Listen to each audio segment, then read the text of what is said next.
Hi there, I'm Nancy from Black Sheep Knitting in Needham, Massachusetts. We're talking today, as I said we were the last video that we did, we're talking about tips for being a better knitter. We all want to be better knitters. Who doesn't? Some of us will be better than others. And one thing I was reading about, tips for being a better knitter. And one thing that was mentioned was that knitting is a skill, not a talent. And, being creative and making up your own patterns and stuff like that, that is more of a talent or having a creative bent. I was a potter for many, many years, and people used to say, "Oh, you're so talented." Well, I did most of the work that I did was on a potter's wheel, and it was most definitely a skill, and it's a skill that is learned. Then making beautiful pottery, that's more of a talent, I suppose, or something that you can work towards. But knitting is a skill, and it's a skill that we all can learn, and we all learn at different levels or different speeds. But you don't learn without practice. Just like you can't play the piano without practice unless you're, Mozart or somebody like that. But it behooves you, I use that, such an old-fashioned word, but it's a really good idea to knit a little bit every day. If you can carve out 10 minutes in your day or every other day, do that. It will make you a much better knitter. So I have a couple tips for today. One is saving the labels from your yarn. The labels, of course, are really important. They give you the gauge, so how many stitches you should have per inch or over. Generally, they're measured over 4 inches. And it tells you, often it will have a needle size on there. It has the contents, what it is. This one is cotton, polyester, and other fibers, which I don't know what those are. And it gives you the yardage, and it's often in meters or yards, and it gives you the number of grams. Now, grams are different depending on the yarn, because 100 grams of mohair is going to be very different from 100 yards of whatever this is, because mohair weighs nothing. So you have to be careful if a pattern tells you to look at grams. Don't look at the grams, look at the yardage. That's really important. And you can, luckily, we have Ravelry at our fingertips, and you can look on Ravelry, you can look up almost any yarn that exists or existed, and you can find out the yardage on each skein, and that will help you when you're choosing the amount of yards that you need for a project. So 5 balls of this are different from 5 balls of that. The reason is there's different yardages on different balls or skeins. So you can't go by, if a pattern says 5 balls of blue sky fiber, that's not, or blue sky cotton, isn't necessarily going to translate into 5 balls of lumi. So you need to check yardages. So as I said, save your label, and a good way to save it, I always knit with my pattern in a plastic sleeve, and you can just take one of the labels, fold it in half, and stick it in the back of your pattern. And the reason for doing that is that if you want to make this again, you'll know what yarn you had. I've said this before, people come in with yarn and say, "I didn't save the label, what is this?" Well, we're pretty clever in here, but we can't always identify some alien yarn, especially if it's something we don't carry. But if it's a yarn from 3 years ago, I have staff that weren't here 3 years ago. So if you save your label, then you're always in good shape. It also has, all the labels have dye lots, the yarns that do have dye lots. It's on there, and you want to make sure you get the same dye lot so that you don't end up with a color change in the middle of your piece. Most yarns have dye lots. A lot of the Malabrigo yarns don't, and so To avoid a difference in the color, sometimes we recommend that you use one skein back and forth and then another skein back and forth, and that will prevent, or it'll have a good transition between the differences in the skein. The other thing that I recommend today is to so I'm going to show you tools that I think you should have in your little notions bag. And for heaven's sakes, take your notions bag with you all the time, because chances are you're going to need it. This is transparent tape. We also have something called washi tape that this is a Japanese decorative tape that's fun. I use it, and I can't knit without this because I put it underneath the line of the directions that I'm using, the row that I'm on. You will spend, if you don't use it, you'll spend a lot of time looking at your pattern, trying to figure out what row you're on, and you could make a mistake and knit the wrong row. So if you have this tape, you can do that. I often, if it tells me to do a row 5 times, I'll just write, each time I do the row, I'll write it on the tape. Failing that, you could use a row counter. And these are great little things to have. You just click it and it counts your row. So those are 2 things that I recommend. The other thing I recommend is always have a little pair of scissors. Also have a tape measure, because you're going to have to measure at some point. A tapestry needle is always a good thing, and we have these that come in little, in a chibi, it's called, a little container, so that will keep it from getting lost in your couch. Another thing that is really good, these are tips that go on the end of your needles that keep your stitches from falling off. And that's really important when you put your yarn away. Also, one thing I see a lot of people doing that I would not do is taking their needles and sticking it through their ball of yarn. That can split your yarn, and you probably don't want to do that. So if you put these little things on, that'll keep you from doing it. 2 other things that I recommend, and I talked about it last time, are stitch markers. So stitch markers are useful for patterns, if you can mark off a pattern, or if you have a border that you're doing that's like a garter border and it's stockinette in the middle, like on a blanket. If you put a marker in to remind you that you do garter for 8 stitches, then you do stockinette, and then you do garter again at the end. If you have a stitch marker in each place, when you get there, you'll know that you have to switch to garter. These are locking stitch markers, so you can take them in and out. Those are also important to have in your little toolkit. And these are just circles, and I switch back and forth between them. I also have we also sell little metal ones that we call the light bulb markers, and they're nice because they don't take up any room on your needle.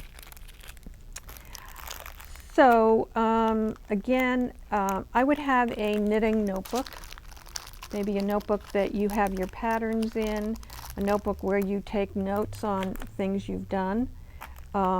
That's always a good idea. I have notebooks with patterns in, patterns that I'm doing or patterns that I want to do. And again, invest in some of these plastic sheets. They're really worth it. The other thing, and I'll go into more next time, is spend some time learning how to fix your mistakes, how to fix dropped stitches, how to fix unknit stitches. And there are lots of tutorials on that. You can try, I think Very Pink Knitter has almost everything you want to know about knitting. If you look at her tutorials on YouTube, you'll get a lot of information. But if you never learn to pick up a dropped stitch, you're going to be running to the yarn shop all the time having us fix things for you. And I know I had a customer many years ago who came in and said, I finally learned how to fix a dropped stitch. She said, I feel so empowered, and you will too. It's really important. So as you're beginning to knit, you might just spend, a couple of hours just taking stitches out and putting them back, take them out, put them back, so that you get really good at it. So those are my little tips for today. And you go.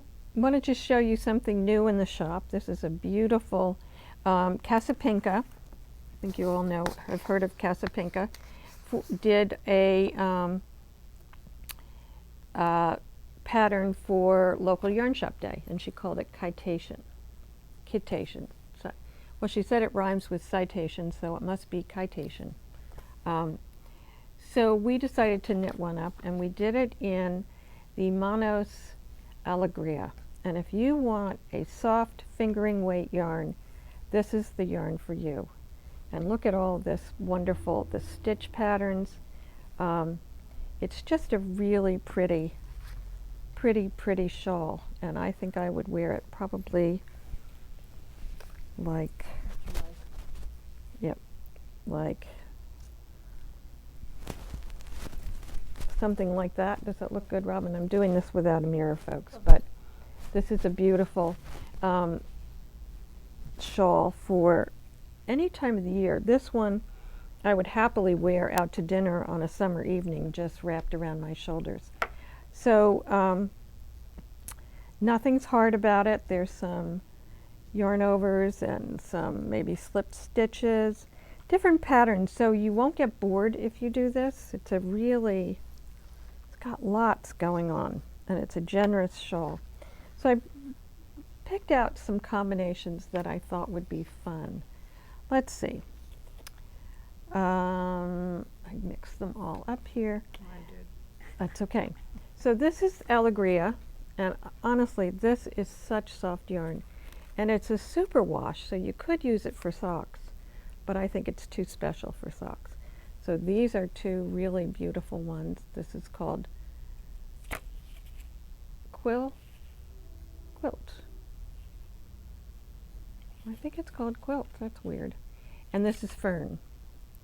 And another one, this is a beautiful one called Galaxy Blue. And I picked, not exactly what we did. I think we did the Fondo del Mar is this, and I think we did that in our shawl. And this Galaxy Blue also would look beautiful with, this is called Flow. This has beautiful grays and pinks and blues and turquoise. So I really like that one a lot.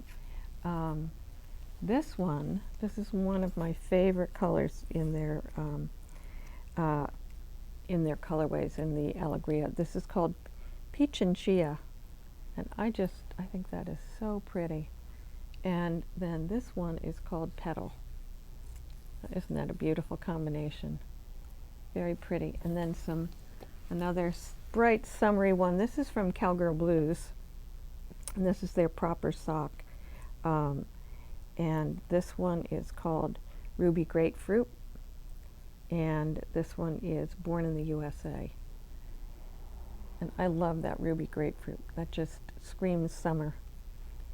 And finally, we have from Farmer's Daughter's Yarn. And this is a beautiful combination of merino and silk. And it's a superwash merino and silk. This one's called Amos Moses. Don't know why. And this one is Suspicious Minds.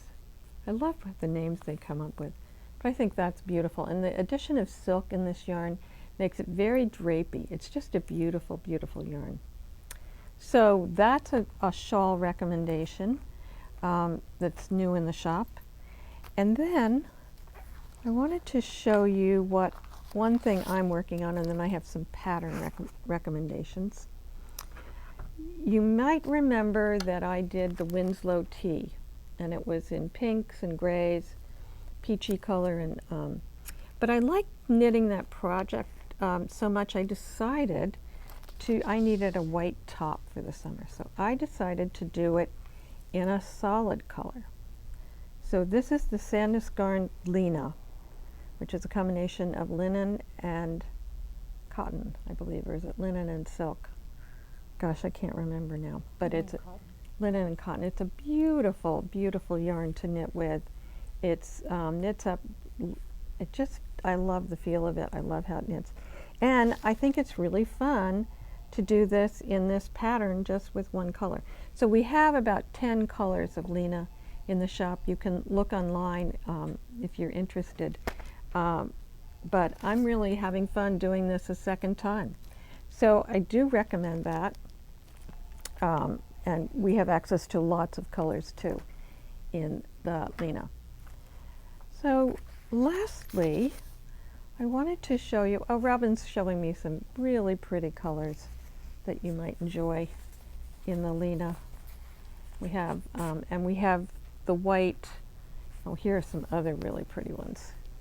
And you could do, again, you don't have to do it all one color. You can do what I did in the stripes. Wouldn't that be a great striped? Oh, I just love that combination. Maybe I'll have to do that too, with a pair of black pants or white pants for the summer. Or, you know, white, you could just do 2 colors striped.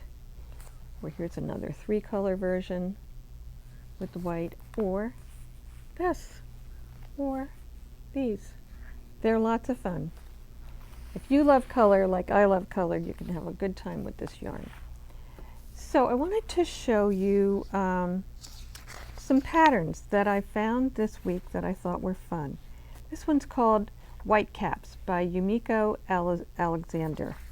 And I just thought this was a beautiful summer knit to wear with a tank. Really fun. And you could use the Lena for that. It's saying it's a DK weight knit at 4 stitches to the inch. So here's where you can get tripped up.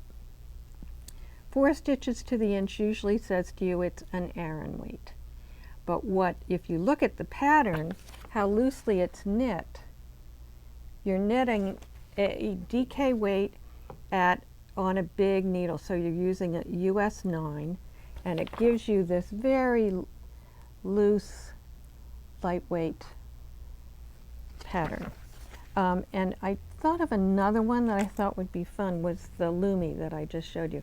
This has a bit of sparkle in it, and I thought that might be a really fun knit for the summer. So this is called Driftwood.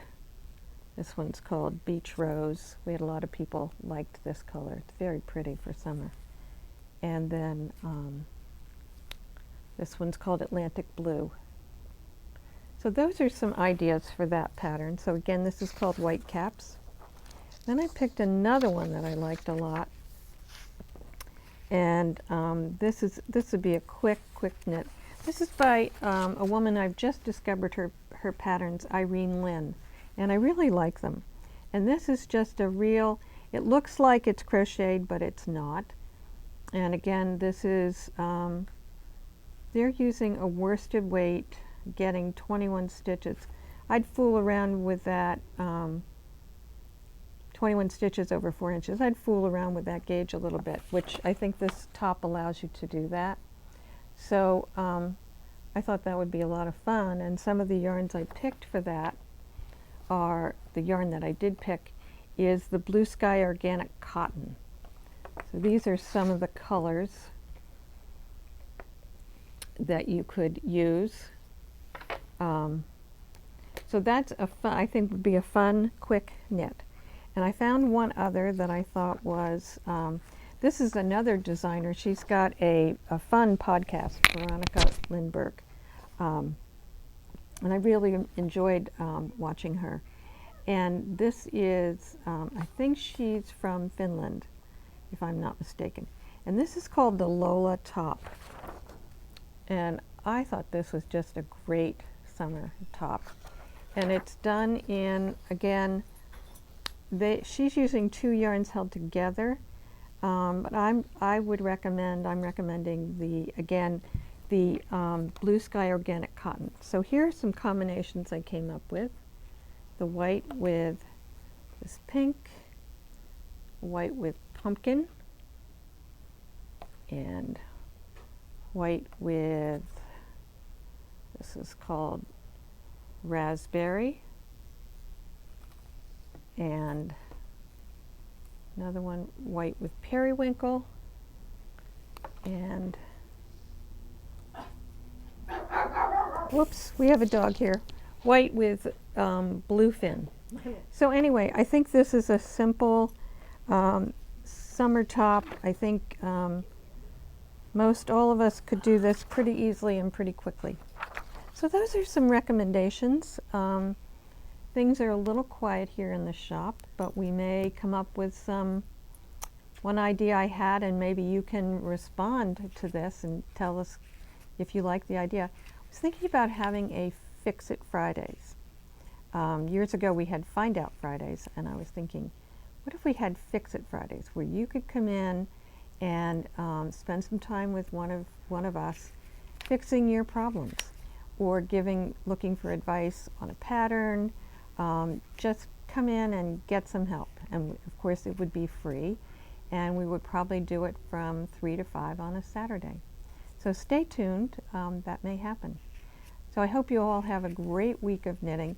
This is a great time to sit outside and knit. I sat outside with my knitting a little bit earlier this week, and it was really pleasant.